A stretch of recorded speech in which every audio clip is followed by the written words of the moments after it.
Welcome to Resume the Podcast. I'm your host, Courtney Page, and I'm here to spread the message that you can, in fact, be happy in your career. I'm a former executive recruiter turned career coach, and I am obsessed with learning about why people have chosen their career, what led them to that decision, and how they achieved happiness in the process. So, come join the ongoing conversation that exposes you to career paths of all origins with one thing in common: happiness. So, press play and let's resume the conversation with this week's episode.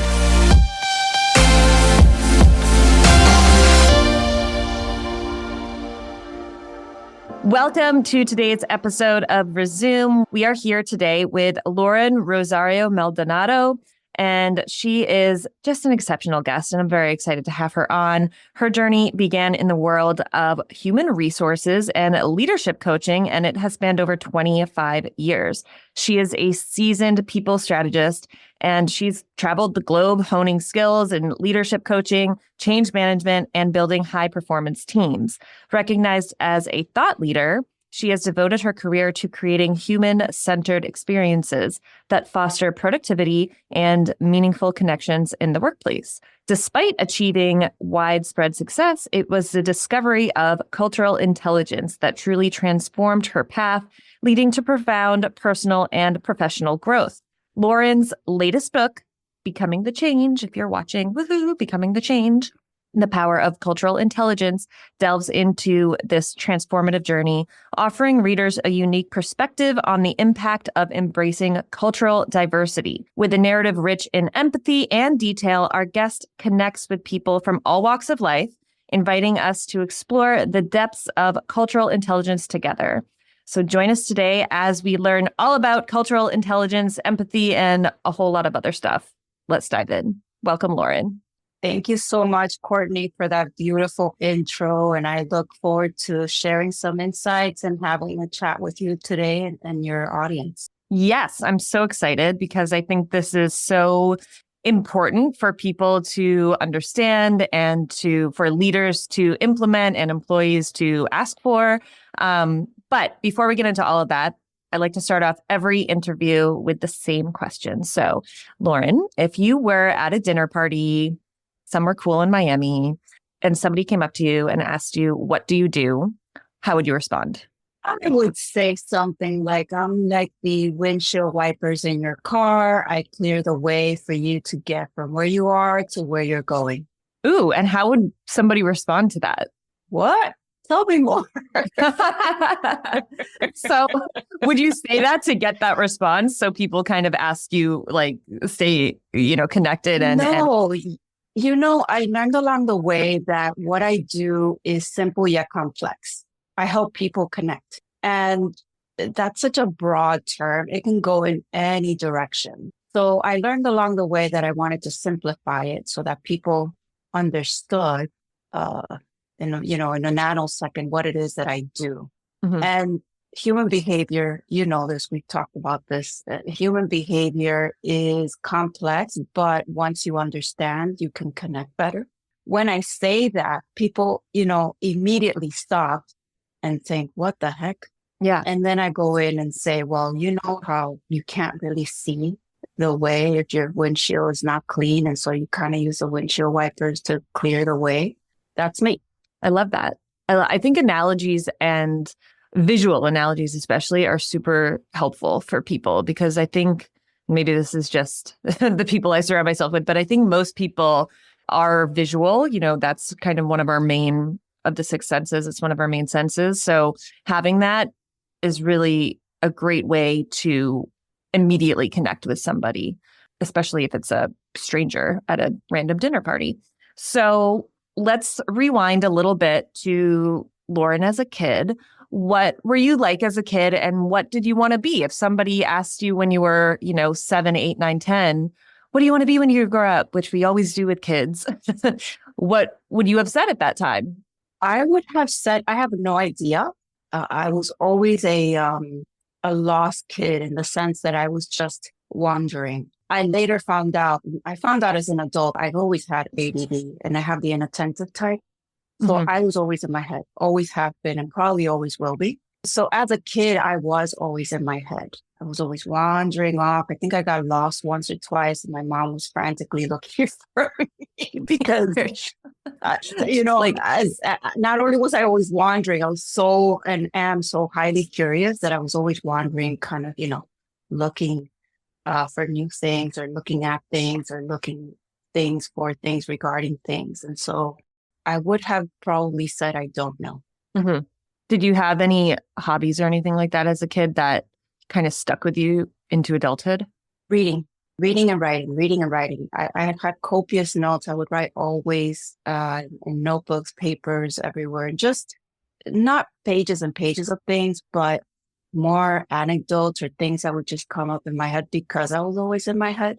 And Hmm. then reading would feed my curiosity in a way that I didn't have to go anywhere. My parents were pretty strict, and I didn't have much in terms of is what I call self-actualizing activities outside of the activities my parents framed for myself.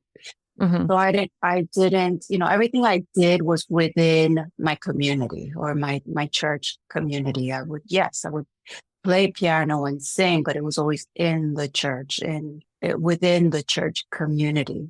And so reading allowed me to explore, to go on these mental adventures without no one having to know about it, let alone my parents. I didn't have Mm. to justify where I was going. Was there a specific type of genre that you enjoyed? Yes, I loved fiction, Judy Blume, which I could not read because, again, my parents were pretty strict. And so I would get them from school or the library. Oh, wow. So books like that, that helped. In many ways, they were adventurous, but resonated because there were always aspects about the book that resonated with something I was feeling or experiencing. And Hmm. because I am naturally curious and adventurous, I would gravitate towards stories like that in books. And Mm. so Judy Blume was one of those sets that really did resonate for me. So as you went through school, obviously you ended up going into HR and working with people and understanding how people worked and all of that. How did that career manifest after school? So what did you study in school and how did you decide to go into that? So in school, because I was a hot mess and had no idea what I wanted, I remember in high school, I was always very good at English, Mhm. writing, grammar, spoken word, very, very good articulation of words and contextual meaning and sort. So I remember in high school, I was terrible at everything else but writing, or history. And I had a counselor around my sophomore or junior year who was a tremendous person who asked me one day, what are you going to do with all this English? You Mhm. suck at all these courses, yet you seem to be fascinated about English, writing, English literature. And she asked me, why English? And so at that point, she helped me kind of understand, not so much articulate, but understand how important it is to tune into what you are naturally good at and use that towards the things that you're not naturally good at. Ooh. Again, I didn't have a natural sense of direction growing up because everything was kind of figured out for me. Hmm. And so high school was a place, it was the first time I was in a public school. So think about being in a very strict private school and then going to, I don't know if you remember the show Degrassi, in a school like that where there's all this activity, all this stimulation all the time. And, Yeah. you're like an information and sensory overload. And so it was the first time that I actually had those options. She put things in perspective for me. Of course, it didn't happen overnight. I did not become interested in science or biology. I had to take it 4 times to graduate from high school. Oh, wow. But it was the first time that, someone had given me a different perspective about the things that I was not naturally good at. All my life, I heard things like, she's not going to amount to anything. She doesn't pay attention in class. She doesn't pay Hmm. attention. She doesn't pay attention. I was a CD student and didn't really care for school. I Hmm. cared for learning, Hmm. but didn't really care for school. And so I graduated high school by a thread. But I knew I wanted to help people. I've always been good at helping others and caring for others. I'm not altruistic, but I do believe in being in service of others. Mhm. And I've always enjoyed elevating others or inspiring through either my actions or helping people elevate theirs. I naturally did it in my family and did it, for others. So I thought I wanted to go into child psychology, Hmm. focused on child abuse prevention. So I went and got my master's in associates in child psychology. And of course, at that point, I was married with a child, and going into child abuse prevention was very triggering for me Yeah. because here I am with a baby and having to go into these environments that were very, very, very traumatic, very Mhm. real, very raw.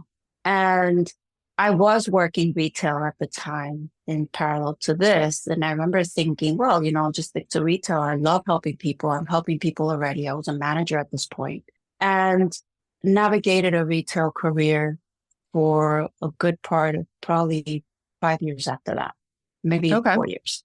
But in retail, I saw my daughter growing up and my hours were not very favorable. They just weren't. I Mhm. had to work nights and weekends and I had to carve out time during the week to spend time with her. And so I set in my mind that I was going to get a job in corporate. HR was never a thing for me, at least Mhm. as a practice. I did it throughout the course of my retail career. I was doing what they called personnel at the time. Mhm. Yeah.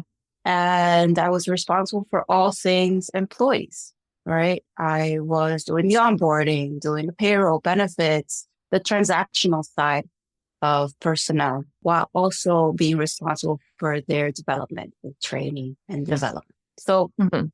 long story short, I set in my mind to go to corporate a year literally, I had my resume on paper every single time. So every customer that I met that asked me what I wanted to do, I would give them my resume. Oh, wow. I learned to add my resume to a floppy disk for those of you who remember those.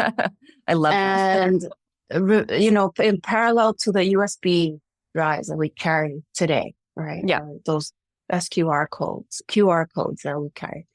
And I would put my resume in these floppy disks and just give them away. And I met one customer at the time who was an executive, I think it was a marketing firm, who used it for an employment agency. She takes Mm. my floppy disk and calls the guy, I'll never forget his name, Rick, and tells him that if he doesn't find me a job in corporate, that he will lose her as his client.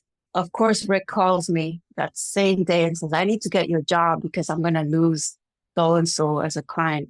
Cannot remember her name, unfortunately. And he helped me get my first job in corporate. And that first job was starting up an HR department from Mm. scratch, which I had Okay. done in retail, by the way. So it seems to have been a niche for me, is starting up either HR departments from scratch or rebuilding HR departments in, recently acquired companies. Mm. So Mhm. that's where my official career in HR started. And I just Mhm. absolutely loved it. I loved it. I loved how people just come together and form culture. I loved every bit about it, except uh, the nuance, the legality behind HR, all the Red tape. legalese and the compliance piece and the red tape that you have to unfortunately deal with. Yeah. Yeah. I think that's what most people don't like about HR, but has to be done. So, how did that bring you to cultural intelligence? Because I want to talk about the book, Becoming the Change, the power of cultural intelligence. But I think we need to really dive into what cultural intelligence is for people who are like, what are you talking about?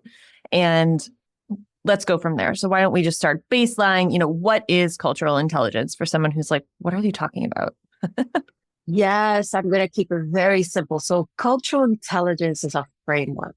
Think of it as a tool that helps you adapt and work effectively with people who are different. And why is that tool so important? Because it educates you on the skills that you need to do that, right? Hmm. And so for me, cultural intelligence, I started out my career in a very unintentional way. And I think a throughout the lot of years, people I do, learned I, yeah, yeah, I actually admire people that go into it, that actually go to school for HR because it wasn't something that was a thing for me. right. Yeah. And so I did always realize how different people are and how those differences impact us both at home and at work. I never knew how to articulate it really, but I knew that the differences did exist and that some people were better at working or relating to others who were different better than others. When I started at this company that I mentioned, it was the first time that I was in a company with people from all over the world. Mm. And there were, it was New York City, yes. So New York City is considered to be the capital of the world. And so I was working with people from Nigeria, from China, from Latin America, from Europe, Russia. And it was the first time that I saw all of these types of global differences in one space. Yeah. It was fascinating. Yeah, I bet. So I was always curious about, as we were building the culture of the organization, which was a fantastic culture, there was never really anything to build, but more to cultivate because everyone in the company was so interested in caring for each other and each other's best interests. It was very Hmm. human. Mm. But it was the first time that I understood how differences, come together at work and how they impact the way we would communicate in a meeting. Yeah. And talking about the same thing in different ways. I was completely fascinated. I didn't know about cultural intelligence at the time. Okay. Cultural intelligence came into play when I was doing my master's in 2017. And at this point, I was the head of HR for a global multinational with a presence in over 18 countries, including Latin America and Europe. And here I am leading HR for all these organizations. And so development looks very different across the globe. No one tactic works in two countries, even though they have similar norms. They Hmm. don't, the approach will always be different because of that geographical Sure. difference. And I always knew that these differences existed. I didn't know how they impacted human resource practices Hmm. until I was working on my master's. And I really spent time understanding how these differences were a result of these different cultural values that people brought with them into the workplace. And these Hmm. values, they shape our preferences, right? They shape the way we view time, the way we view work, the way we make decisions, the way we parent our kids. Yeah. It was the first time that I saw these values articulated in a way that clicked for me. Because up until that point, I could be speaking Spanish to a counterpart in Mexico and not translate my message in a way that it would be heard or not Hmm. connect in a way that they felt connected. And so why was this important? Here I thought I was motivating people, yet I was very far from it. If anything, I was distancing people just because I didn't understand these nuances. Hmm. And at this point, I just became fascinated by it because it was the first time that I came across something that explained everything I was experiencing at work and at home. Okay. So I think one thing that is so interesting is just how conditioned we are by our cultural upbringing and how it just subconsciously affects everything in our day to day, moment to moment. And I guess the big question is how can people become more aware of it? Great question. I would say start with yourself. Hmm. Understand your history. What do I mean by this? We don't talk enough about what got us here with our parents, with our family, our siblings, our aunts and uncles, grandparents, whoever is in your life that has information about your history. Tap into that knowledge. At work, in corporate, we call this institutional knowledge. Well, what's your historical knowledge about yourself, your lineage, your heritage? And it will help you understand a lot about the ideals, the norms, and the values that you see in your family today. And then it also helps you understand whether you connect to it organically or not, whether these are your beliefs that you learned for yourself and valued for yourself, or whether these were inherited beliefs that were fed from generation to generation that you've adopted as your own. Why is this important? There's a lot of there are a lot of norms that are passed on from generation to generation that may, in some ways be perpetuating either biases or things that we don't connect with anymore. Right. And so it's important to connect to that and understand whether they are yours to begin with. And if they are, okay, good, then go from there. Once you've done that, then understand what those values are that are shaping the way that you approach work. Do you get flustered when there's no structure at work or no direction, or when things aren't spelled out in a certain way? You probably value structure. You probably value power distance, which is our perspective on authority, most likely, right? You may have a low tolerance for uncertainty avoidance, and so you need that direction so that you need that structure, that certainty. Or are you a stickler for time or not? Are you very fluid in the way that you view time? And if so, if you are fluid, then you may have a high context approach to time. Yeah. So these are just the different ways that your cultural value preferences shape your behavior.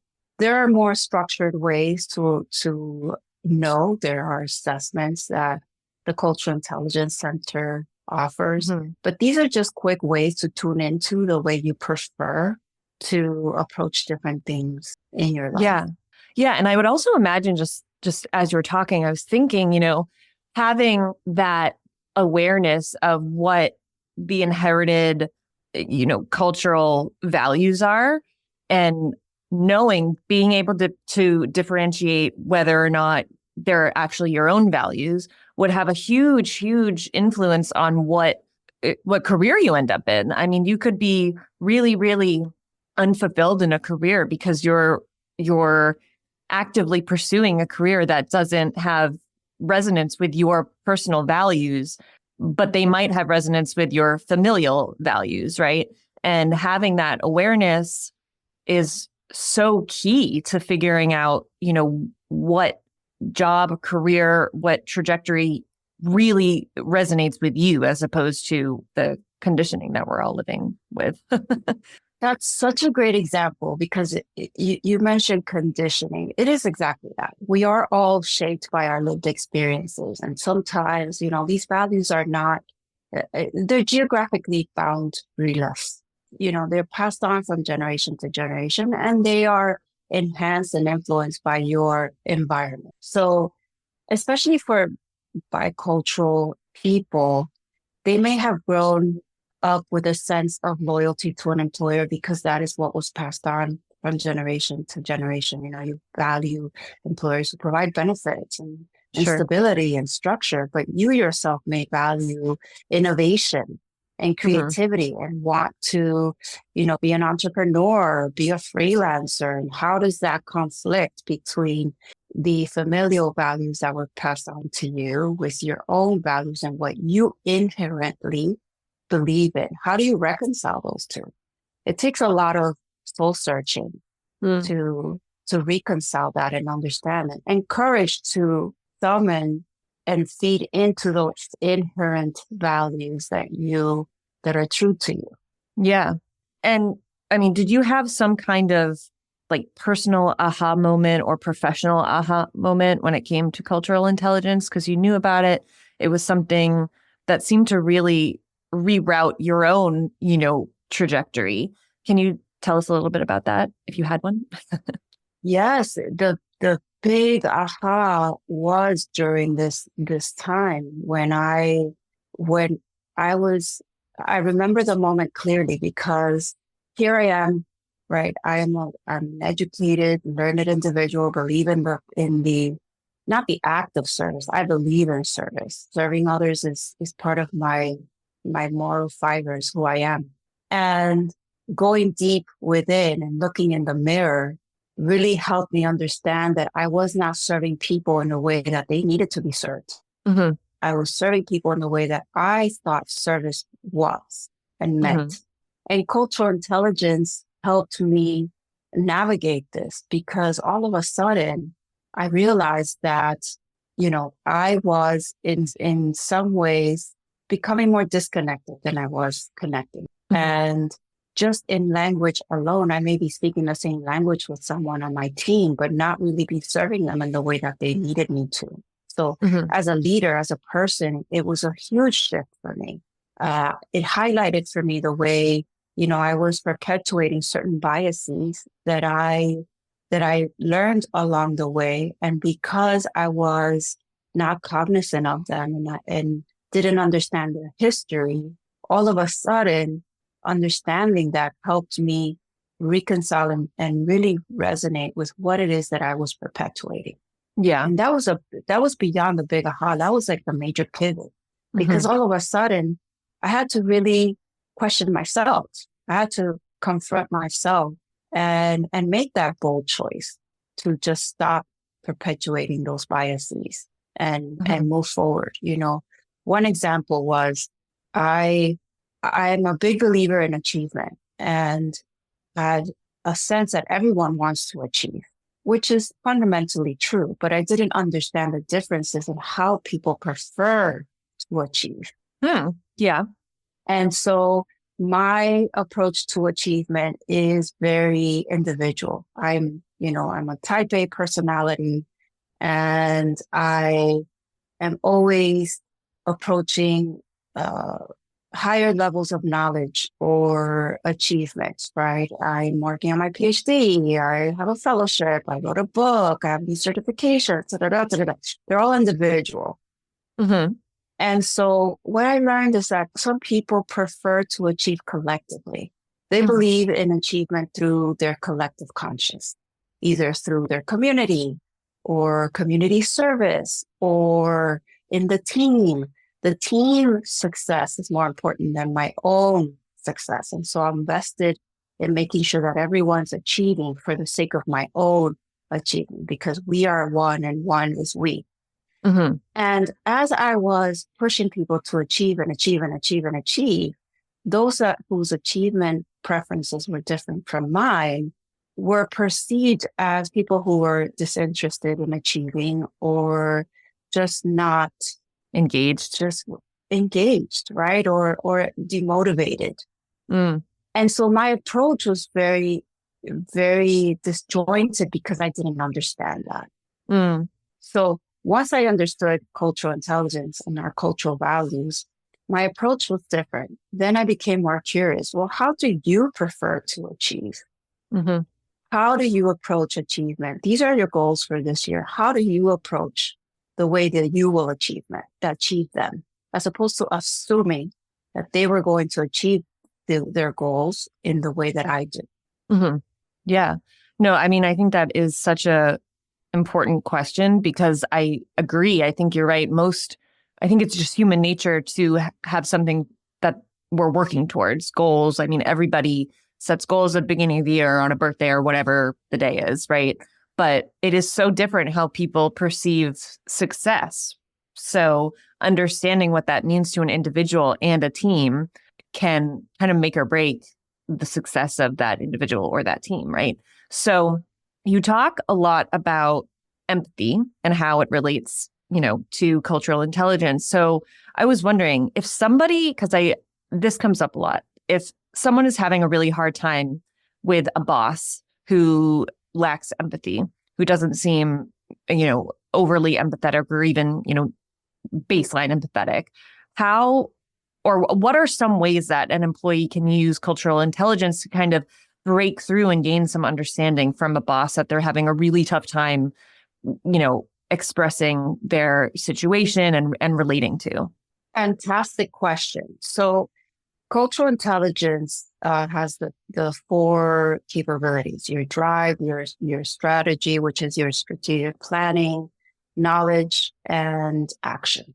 Nothing happens without action. So your drive in this situation is you're motivated to have a good working relationship with your boss. So that's what's driving you, right? Drive is about saying yes to this difference. Mm-hmm. So strategy is about strategizing so that you are planning and anticipating these exchanges. So pick one thing that will help you strategize on how to connect with that boss. Because empathy is so broad, we want to break it down into actionable chunks that helps you navigate, which doesn't happen overnight, right? So you're wanting to connect. You're saying yes to your relationship with your boss. Now you're strategizing. Okay. Think of strategizing as if then. If my boss says X, I will say X. So you're anticipating that your boss lacks the empathy skills to empathize with you. So bringing CQ into your equation helps you feel like you are in control of something, because you can never control your boss's behavior, but you can certainly control your relationship with your boss, your part of this relationship. And so if your boss says X when you are expecting a certain response, then you will say X. If you're discussing a recent project, if your boss says, don't want to do it or I don't really care. Yeah. Then you will come up with prompts that you will say, tell me more about that. Can you elaborate? Right? You're peeking into your curiosity. You're using that curiosity for the sake of understanding, not for the sake of changing your boss. Right. But this in turn helps you have some sort of bi-directional feedback loop without, in circumstances where your boss doesn't know how to establish that. Yeah. Tell me more. Can you explain? I need an explanation. Can you explain this a little bit more? So CQ knowledge is about understanding how your boss communicates, how your boss approaches his work, your work, and the expectation of your team. So this is knowledge. You're accumulating this knowledge to help you as you're navigating this transaction. And you collect that. Okay, if something happens, my boss likes to do this. Okay, we have an integrated, we have a culture where it's, there's a lot of communication and it's very erratic. So my boss reacts to that. So this is knowledge for you in your mental library that you will use for your if-then conversation or if-then planning. Sure. And then action is connecting all of this, right? Action is that action you will take next time you're speaking to your boss about X subject, that you will pull on your strategy and you will pull on your knowledge to help take action in connecting with your boss. So in turn, what you're doing is A, you're gaining understanding. B, you're focusing on what you can control. And C, you are actually navigating the nuances of this conversation. You're managing up. Yeah. And this helps you because as you are sharpening your own leadership skills, remember, you don't need a leader title to be a leader. Right.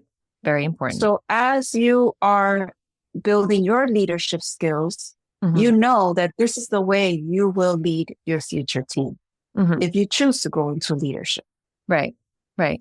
Yeah, that's really interesting because it is something that, that's where people find themselves really banging their head against a wall is when they feel like they have no control and they have this boss that they might like, but they're having a really hard time, getting information from or just getting them to see like where they're coming from. And I think that's really helpful to have, I love the idea of managing up and to have that, tell me more. Can you elaborate a little bit? And gaining that knowledge. So it's not just a one-off situation. It's for, any situation that comes up or any other future, disagreement or, headbanging against the wall moment. But it's really Exactly. helpful. And it's It's really normal. helpful. Yeah, it is It's normal. normal. And I've been there. Yeah, I think we all have. I think that's the point is that we've all been in Right? a situation where it's like, why are you not getting this? Exactly. Am I talking in Chinese here? Like Yeah. what is happening? So in those moments, yes, sometimes I do bang my head into a wall or write it on a post-it or something that helps me process this because you need to also let that out. It's normal. It's human. Of course. Yeah. Yeah. Then I always come back to, okay, what can I do? What's in my control? What about this equation is my responsibility? And I go from there. Chances are this person has never been told or has never really been mentored or coached on what it is they should be doing. And yet they are here in the space where they should be doing what they don't know how to do. Right. But we always have a choice. We always have the power to do something. And so cultural intelligence helps you have that framework so that it provides the structure that you can lean on in all these different contexts. Mm-hmm. Yeah. And I wanted to bring this up because I love that you incorporated this into your book. So you use in your book Emily in Paris as an example. And I think most of us have seen an episode or two. And the premise is really not that difficult, right? It's not anything like super creative. Basically, if you haven't seen it, Emily is this marketing exec. She ends up going to Paris to teach the Paris team like how Americans do marketing or something. So I want to know why you chose to use Emily in Paris in the book and how cultural intelligence is incorporated into that show without us even really realizing it.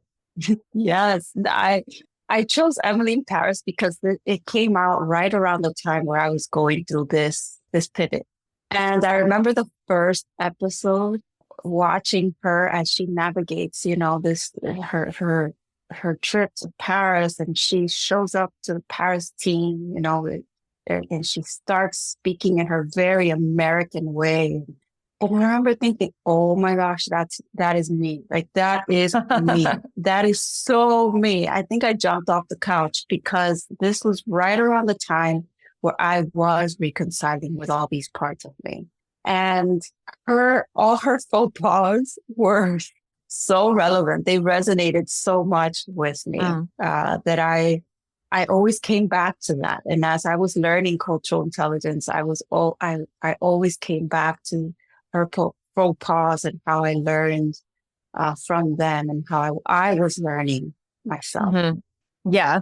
So what can people learn from it if they're watching Emily in Paris? I mean, yes, I think they make the faux pas very obvious. Like that's the plot. But how can somebody learn from watching the show, what to do instead of what Emily ends up doing? What not to do. I would say watch the later part of the episode. Watch the resolution part. Because what's great about her character is that she is not afraid to try. And she's open. She listens. She is humble enough to listen to feedback. Mm-hmm. Remember in that first episode, she's told, well, you live to work. Here we work to live. Mm-hmm. You're scary. You're going to make us work harder, And she took that. Mm-hmm. It didn't change who she was. She's clearly still a type A overachiever. Yeah. But it changed her approach, which is what's so brilliant about the character. So if you're going to take anything away, is take away that essence of her character. Yeah. I mean, I think the crux of it is you don't have to change who you are, right? Because that's never the answer, because that will just lead to a lot of sadness and depression. But learning how to take feedback, I think, is huge, and use the feedback as opposed to just being angry about it, and using it as constructive as opposed to, offensive. And also, I think the humility aspect is so big because especially I think, and you've worked with a lot of global teams, so maybe you could elaborate on this, but I think Americans especially have a hard time with humility and being able to kind of own, like, I don't know everything. And even if I think I do, I don't have to present that as my personality, right? That doesn't have to define how I go about finding success. And learning how to lead with humility and also ambition. I think those two together are really important, especially when dealing with a lot of different cultures and cultural intelligence, dealing with how to implement cultural intelligence in a successful way that isn't too confusing, because it's a big word. It's a big, concept, like cultural intelligence. Like, oh my gosh, now I have to worry about like what this person, what their values are, how they were brought up, where they come from. And that can get really overwhelming, I think, for a manager. But I think what you're, leaning into is understanding that you're not always going to have all the answers, and that's okay. And leading with that humility and curiosity and positivity really is sort of that kind of magical combination. Am I right or am I wrong? You hit the nail on the head. It's true. It can be overwhelming. And we all know that everyone's overwhelmed. Mhm. So it's about to get more overwhelming. And yes, in the US, I see less humility than all the other countries. And we can go into the history about why that is another time. But ultimately, it comes down to that, having humility to know that not only don't you have all the answers, but that you never will. Mm-hmm. Yeah. You can't humanly have all the answers. So combining that with curiosity, with openness, but also with the courage to ask questions when they need to be asked, Mm-hmm. with the utmost respect and humility. Yeah. Right. Yeah. So for the manager who does want to incorporate this, and you don't have the bandwidth or the means to go into assessments and things like that, lean on these traits Mm-hmm. and use that formula, the drive, the strategy, knowledge, and action to help you navigate these nuances on a daily basis. That is the simplest way you can begin to build your cultural intelligence. Spend time with people who are different just for the sake of learning. Yeah. Not to gain anything else. If you watch sports all weekend, watch music shows from a different country. YouTube has millions and millions of videos. And just do that for the sake of learning. Yeah. Or if you're in minutes. marketing, spend a day with finance. You'll learn a thing or two. Or if you are in HR, right, spend a day with marketing or an hour. You might just take away a huge aha. Yeah. Yeah. Yeah. So differences don't have to be geographical. Differences could be differences in functional departments and approaches in our communities. Go to an art show. I think there's a museum of selfies here in Miami. Of course. I thought that was possible. Only in Miami. That's so Miami. Oh my God. I love it. I love it. I love it. There should be a museum of selfies. That's so great. But just spend time with something that is different. So it so ties into the American humility conversation. That's so funny. Oh my God. I love it. And I'm so happy and proud to be American and all of that. So I'm not poo-pooing on it in any way, but I just just find the humor in it. To learn. Yeah. And, it has served us well in a lot of ways and not, but hence why Emily was such a great character to follow, because she's always like me, and me, and plus she's in marketing. So it's right. It's so, oh my gosh, I love it. Okay. So I always end with a fast five. So we're going to go, this is just like rapid fire. I know you're in Miami. So what's your favorite restaurant in Miami? Kiki on the River. In the river. Kiki on the River. It's Kiki on the River? Yes. It's a Greek restaurant and it's it's by the water. Ooh, great food. Okay. We'll have to go. Current favorite daily practice? Meditating. In the morning or evening or anytime? All throughout the day. Very nice. I love that. Yes. Yes. Yesterday I Um, took a 5 minute break and sat like at 3:05 or something like that and sat in the front of my house do you just do like a listening to the guided? birds. Oh, I okay. just Okay. listen because my brain is so overactive all the time. I was I need moments like that to kind of calm Mhm. myself. So no sensory, nothing, just listening to the breeze and the air and like, the leaves and the palm trees. Oh, so nice. Okay. Pump up song. If you need a pump up song for working out or a big meeting or something like that, what's your current pump up song? Oh my gosh. Current, I was Or just playing it this classic? morning. So yeah, because it depends. It depends on the moment. Hmm. But I will tell you, Frazee Ford is my latest favorite. And this song called Golden. Her genre is like folk, I Okay. guess, Okay. indie folk. Okay. Um, but that's my current pump up song. Okay. Golden. All right. And best career advice you've ever been given? Don't worry, Hmm, you got this. like that. Favorite vacation destination? Oh, Dominican Republic, Samana. Yeah. Best, best, best. All right. Cool. Well, Loren, thank you so much for your time. This was so enlightening and interesting. And I think it's super important for everyone to listen to this and implement some cultural intelligence in their life and work. The book, Becoming the Change, The Power of Cultural Intelligence, is available on Amazon? Amazon. Woohoo. Go get it. We'll Yes. include a link below in the show notes. Loren, thank you so much for coming on. Thank you so much, Courtney, and thank you for having me here and sharing some insights. Of course. Thank you so much for tuning in to this week's episode. I'm so grateful for your precious time and energy. And if anything resonated with you, please feel free to share with a friend and subscribe. If you're interested in career coaching, I would love to hear from you. Email me at courtney@resume-careers.com and follow me on Instagram at Courtney Austin Page. Thank you so much and see you next week.